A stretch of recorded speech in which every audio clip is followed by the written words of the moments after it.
La 3D et la formation digitale, c'est la promesse de contenu à l'interactivité pertinente. C'est la promesse de contenu à vivre, de formation au cours desquelles vous êtes tout le temps en action. J'en profite pour le caser, mais ce que vous voyez en ce moment, c'est Sphere, un outil auteur de réalité virtuelle qui permet d'intégrer des objets 3D, de les paramétrer pour les rendre interactifs et produire une formation aussi réaliste que possible. Mais voilà, la 3D, ça vaut une blinde, c'est super long à produire, il faut des compétences que vous n'avez pas, je vous rassure, moi non plus. Bref, de la 3D, on n'en fait pas. Mais voilà, on vous fait une vidéo, c'est pour vous parler de Luma. Luma, c'est quoi? On vous l'explique tout de suite. Luma, c'est une appli qui permet de scanner un objet de la vie réelle en quelques minutes. L'application est utile, bien sûr, mais elle n'est pas indispensable. Sur un iPhone ou un iPad, comme vous le voyez ici, elle affiche un guide de capture pour assurer le meilleur scan possible.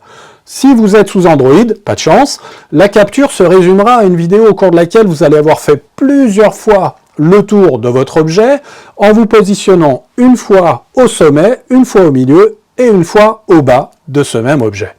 Je vois déjà de là vos petits yeux qui brillent, Luma c'est magique. Enfin presque magique, vous le verrez, les scans ne sont pas totalement parfaits. Mais ça n'a pas une grande importance, pour plusieurs raisons. La première, c'est que l'appli est gratuite, donc elle est là pour que nous puissions tous et toutes la tester, jusqu'à ce qu'un jour, elle devienne payante, parce que le résultat, là, sera vraiment optimal. Ou en tout cas, on aura plein d'options pour améliorer notre scan. D'ailleurs, en parlant d'options pour améliorer le scan, vous voyez que l'on a plusieurs formats d'export auxquels vous comprenez probablement rien, mais on est là pour ça.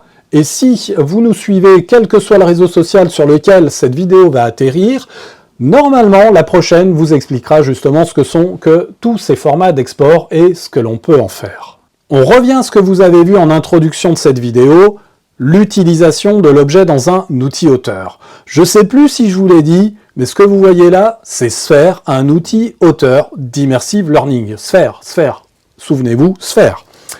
Et ici, ma collègue Oda s'est gentiment prêtée au jeu, merci Oda, et elle a récupéré le magnifique mug qui a été généré grâce à Luma. Et c'est là que la magie opère. Un outil auteur d'Immersive Learning digne de ce nom, un peu comme Sphere, doit vous permettre d'importer des objets 3D, de les positionner, de les dimensionner et finalement de les paramétrer.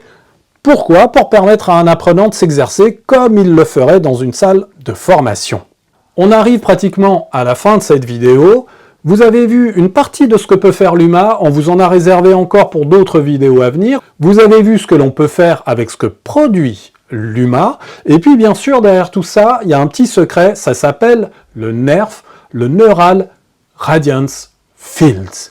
Et pour savoir ce que c'est que le Neural Radiance Fields, vous allez lire l'article dont on vous donne le lien, qui va vous emmener sur notre blog où vous allez apprendre plein de trucs. Voilà, maintenant c'est vraiment fini, on vous fait plein de bisous et on vous dit à bientôt.